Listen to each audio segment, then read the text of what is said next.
this is Chief Justice John Roberts, who, again, is really delivering, from my perspective, the landmark majority opinion of his whole career here. And he is blistering. He does not pull any punches here in condemning these dissents from Sotomayor and Ketanji Brown Jackson.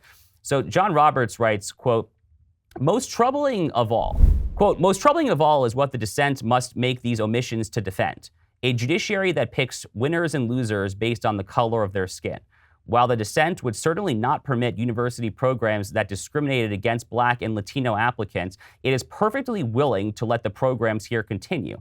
In its view, this court is supposed to tell state actors when they have picked the right races to benefit.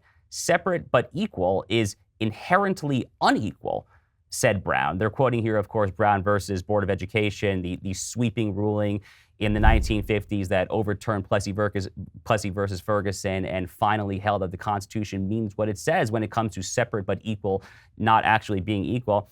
And then really briefly, John Roberts continued. He said, quote, it depends. It depends, says the dissent.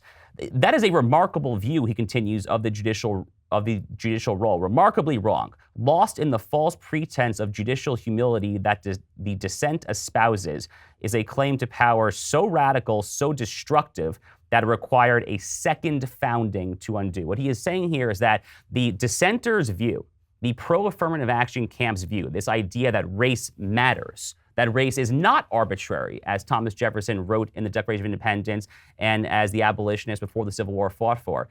The dissent says that no, race is not arbitrary. It actually matters a lot. And the dissent thinks that universities should be empowered to take race into account under the law, under the rule of law. What John Roberts is saying here is that it took a second founding. He's referring here, of course, to Abraham Lincoln's refounding, second founding of the American Republic in the form of the righteous victory over the Confederacy in the Civil War and the subsequent passing of the 3 Reconstruction Amendments, the 13th through 15th Amendments. So really just powerful, unsparing stuff here from John Roberts. Again, I tip my hat to the man. He has not always been right, but man, when he is right, he is right.